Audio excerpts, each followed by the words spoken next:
Praise the lord. మీ అందరికీ వందనాలు. Hebrew పత్రిక 11వ అధ్యాయము 6వ వచనము. విశ్వాసము లేకుండా దేవునికి ఇష్టలై ఉండుట అసాధ్యము. దేవునికి ఇష్టలుగా ఉండాలంటే మనలో ఉండవలసిన ప్రాముఖ్యమైన లక్షణమే విశ్వాసం.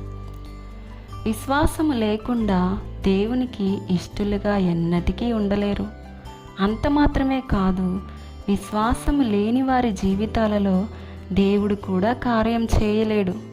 ఇది మత్తయి సువార్త 13వ అధ్యాయము 58వ వచనంలో మనకు కనిపిస్తుంది. లూకా సువార్త 9వ అధ్యాయము 41వ వచనంలో విశ్వాసము లేని శిష్యులను యేసయ్య గద్దించాడు, సహించలేకపోయాడు. కాబట్టి ఎన్నడూ మన హృదయాలలో అవిశ్వాసానికి చోటు ఇవ్వకూడదు. దేవుని మీద అచంచల విశ్వాసం ఉంచిన వారి జీవితాలలో ఆయన అద్భుతాలు చేయకుండా ఉండలేడు. ఉదాహరణకు మత్తయి సువార్త 15వ అధ్యాయము 28వ వచనం. కనాను స్త్రీ విశ్వాసాన్ని బట్టి ప్రభు ఆమెను గనపరిచాడు, తన బిడ్డ జీవితంలో అద్భుతం చేశాడు. శతాధిపతి విశ్వాసాన్ని బట్టి తన దాసుని దేవుడు బాగు చేశాడు.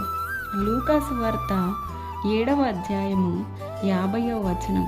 విశ్వాసమును బట్టి పాపాత్మురాలైన స్త్రీ పాపాన్ని దేవుడు క్షమించాడు.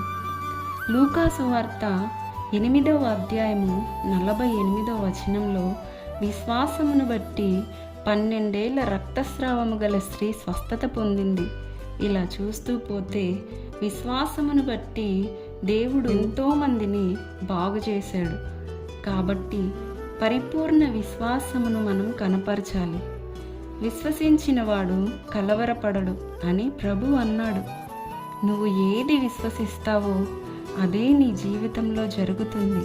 కాబట్టి నీలోని అవిశ్వాసపు తలంపులు తొలగించుకోవాలి. ఎందుకంటే నీ నమ్మిక చొప్పునే నీకు జరుగుతుంది. కాబట్టి కలవరాలను దరిచేరనివ్వకు. రోగమా, సమస్యల, ఇబ్బందుల, చింతల, ఎలాంటి భయాలైనా, ఏదైనా, ఎలాంటి కఠిన పరిస్థితులైనా, ఎలాంటి శ్రమలైనా దేవుడు వాటన్నిటినీ మార్చగల సమర్థుడు. కాబట్టి ఆయన మీద విశ్వాసముంచు. నీ కళ్ళ ముందే నీకే ఆశ్చర్యం కలిగించే అద్భుతాలు చూస్తావు.